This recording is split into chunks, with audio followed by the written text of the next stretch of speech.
السلام عليكم. اليوم عاد تشاركوا معايا واحد القصة ديال واحد جوج صحاب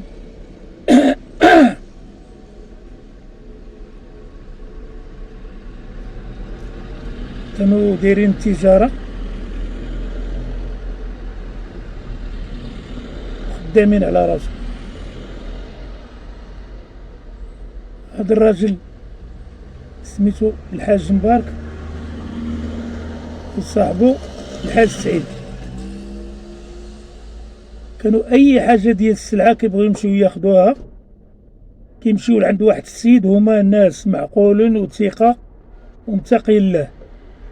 كياخدو 15 مليون ديال السلعه، 20 مليون ديال السلعه، وهو كياخد 20 مليون وصاحبو كياخد 20 مليون في السلعه، وكيجيبوها لمحلاتهم كيخدموا، كيردوا الدين اللي عليهم، كيعطيو ملي كيخدموا كيعطيو للحاج فلوسه. واحد النهار داك الحاج مبارك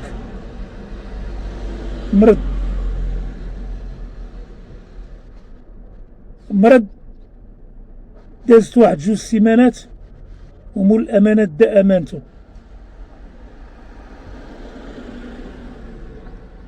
بقاو ولادو. واحد النهار هو يجي داك مول السلعه كيدق حتى خرجوا ليه ولادو. قال لهم واش كاين الحاج مبارك؟ قالوا ليه الحاج مبارك توفى هذه 15 يوم باش مات. قالوا ليه ياك لاباس؟ قال لهم اودي راه خدا عندي السلعه القدر ديالها 15 مليون، خلصوني فيها. ناضوا الدراري باش جاوبوه قالوا ليه واش عندك شي شيك ولا عندك شي ضمانه؟ قال لهم الحاج مبارك اللي بغى ديال السلعه كنعطيها له هو والحاج سعيد. قالوا لي حنا ما كنعرفوا لا الحاج سعيد لا حتى شي واحد. انا اصلا هاد 15 مليون اللي كتهضر عليها هي اللي عنده في راس مالو، هي اللي لقينا. الا جينا نعطيوها لك ما يبقى لنا حنا والو. قال لهم شغلكم هذاك، الا عطيتيوها غتخلصوا الدين اللي على الوالد ديالكم. قالوا لي حنا ما نعرفوا عيش الشيك ولا نعرفوا شي ضمانه. هو يمشي في حالو داك السيد، مشى لعند الحاج سعيد قال له فلان، قال له نعم. قال له راه مشيت لعند ولاد الحاج مبارك راه ما بغاوش يعطوني الفلوس، قالوا لي واش عندك شي ضمانه؟ داكشي باش جيت لعندك انا دابا. هو ينوض مع الحاج سعيد قال له انا نمشي معاك لعندهم. بقاو غاديين طق طق طق طق طق طق حتى وصلوا لعند ولاد الحاج مبارك. دق الحاج سعيد، خرجوا ليه ولادو قالوا ليه، قال لهم اودي راه كتعرفوني انا وكتعرفوني شحال وانا معاشر مع باكم ما كنتفارقوش. راه هاد السيد كيسال الحاج مبارك 15 مليون. قالوا ليه الحاج سعيد؟ قال لهم نعم. قالوا ليه حنا ما كنعرفو حتى حاجه، ما كنعرفو غير لا عنده شي شيك ولا عنده شي حاجه، اما واخا تقيل طبر ما نعطيوش هاد 15 مليون. ويقول لهم الحاج سعيد رجا في الله. هو يمشي في حالاته، مشى هو وداك السيد، داك السيد مشى في حاله والحاج سعيد مشى في حاله. واحد النهار الحاج سعيد كان ناعس الجوج د الليل، هو يجي عنده الحاج مبارك في النوم، وقف عليه الحاج مبارك قال له الحاج سعيد؟ قال له نعم. قال له انا راه كنتعذب في القبر ديالي، كنتعذب في دوك الفلوس اللي خديت من عند داك السيد. وحالته ماشي هي هاديك ومسخسخ، هي هادي. الصباح ناض الحاج سعيد كيقلب مني يدبر على داك المبلغ ديال 15 يوم باش يخلصوا على صاحبه. ملقاش اللي يعطيه، هو يمشي لداك المحل اللي داير فيه التجاره وهو يبيعو. باعو، شد دوك الفلوس ومشى لعند داك التاجر وهو يدق عليه، طق طق طق طق طق، هو يخرج له داك التاجر.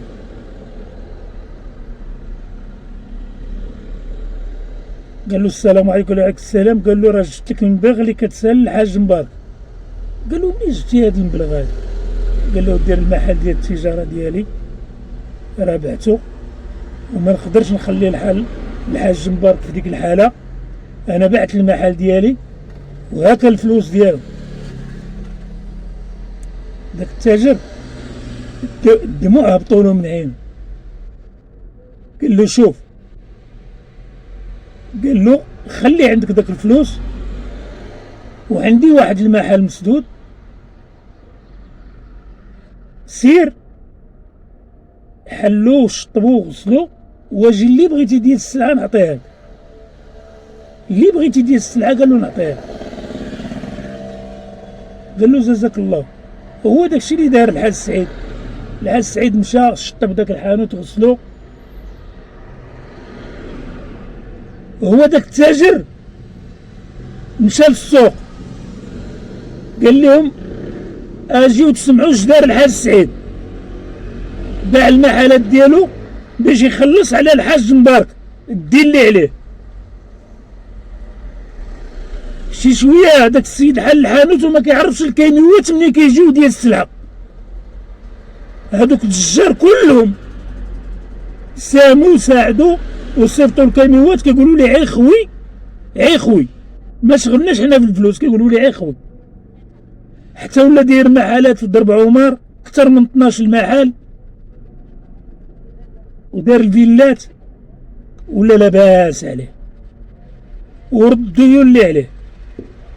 هنا باش كنقول لكم قوة الإيمان في الإنسان، وما نطولش عليكم في القصة، وهذه قصة قصيرة باش تكون عبرة لهادو اللي ما كيخلصوش على والديهم الدين اللي عليه في قبرهم. وتبارك الله عليكم، ما نطولش عليكم. هي حق الصدقة، هذه هي الصدقة اللي خصها تكون، ماشي بروفيتي فيا نبروتافي.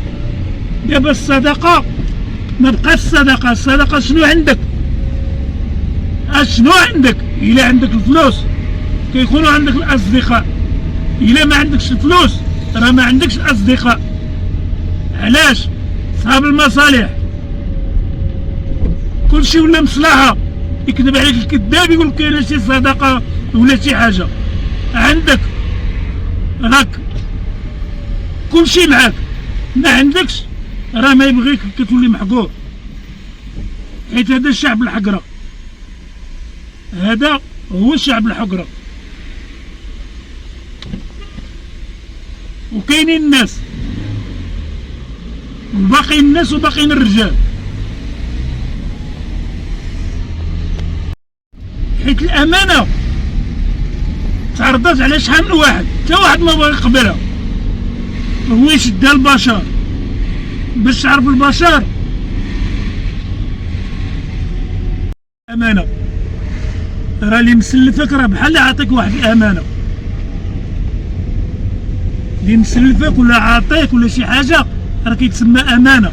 أمانة عندك راه تعرضات، علاش حتى واحد ما قبلها تشدها بنادم، تشدها البشر، بشر تحل الراس. وما نطولوش عليكم في الفيديو، وتبارك الله عليكم والله يعاونكم.